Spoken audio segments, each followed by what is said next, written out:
You probably already know that the wedge can get big, crazy, and unmakeable. But did you know that on the right swell, there's basically a cheat code in which you can score near perfect barrels? I'm Brad Jacobson. I chase the waves, the people who ride them, and tell the stories about these adventures. My chase began at 0 dark 30 on Tuesday, July 19th. I was super excited to get an early start because this is the day that the code red swell was peaking and I was headed to the wedge. I got to the beach with the sunrise and noticed right away that this was gonna be good. The forecast called for south winds, but I arrived early enough to catch it while the wind was relatively calm. The conditions were smooth and it had good size.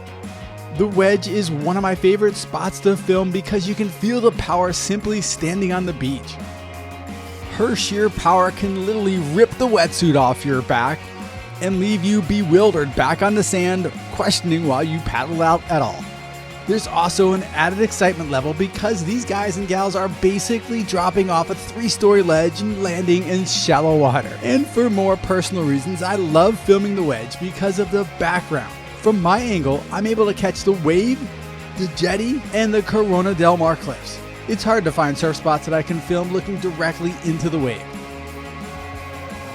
On a day like this, the set waves at the wedge are mainly ridden for their adrenaline-rising drop-ins and terrorizing closeout barrels. This doesn't leave many options for those who choose to ride those mutant wedges. You can straighten out, pull in and hope for the best, or launch off the inside section.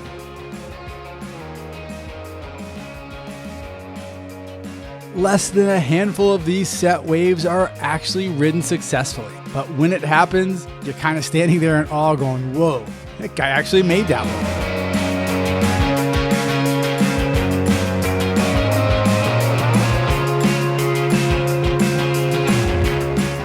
But what if there was a cheat code to score near perfect barrels right there at the wedge? I'm going to get to that in just a bit. One of the weirder things I noticed on this day was how many set waves were going unridden. Yeah, it was a normal crowded wedge lineup, but somehow these made their way through without any takers.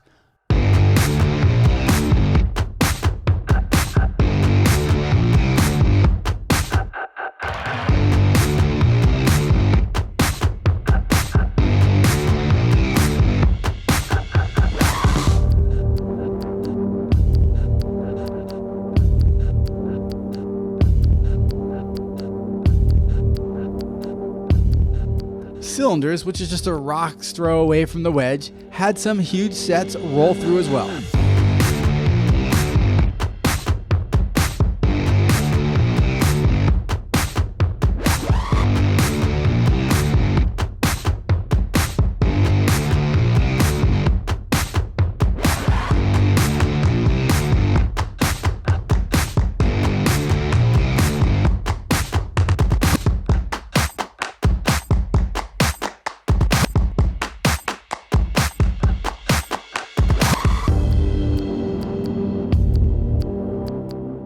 Ty caught this beast and actually made it around the corner.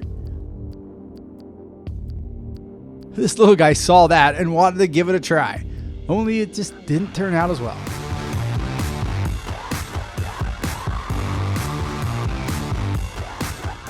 Alright, back to the wedge and this so-called cheat code I've been talking about. There's a section just off the main peak. No, not that one. Yeah, it barrels, but it'll probably be the last wave you'll ever ride. A little further inside, you'll see a section with a bunch of people sitting and waiting. That's where you'll find a wave that reflects off the jetty and heads north perpendicular to the main wedge peak. On the right swell direction, this side wave will run into the main wedge wave and form one really good wave. It's a cheat code because this smaller side wave gives you a running start and more momentum to make that barrel section. Those of you who ride the wedge know this section well.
What's the downside? Well, for starters, it gets super crowded and can get crazy chaotic.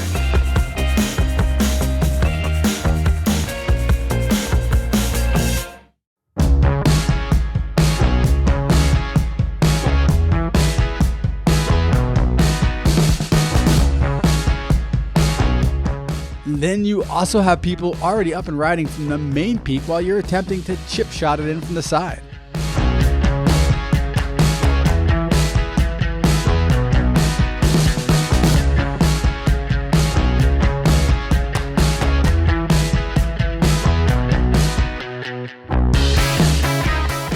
As with the main peak, timing is super important. If you don't get enough speed when the two waves meet, you'll end up too deep, and it's best just to pull out when this happens. And remember, it's not a wave pool, so each wave is not going to go as planned. As for the main Wedge peak, it was fun and big, although not as big as the Wedge can get. But still, there was plenty adrenaline racing rides to be had.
All right, up next is a nearly perfect day at Malibu, so be sure to check back soon for that episode.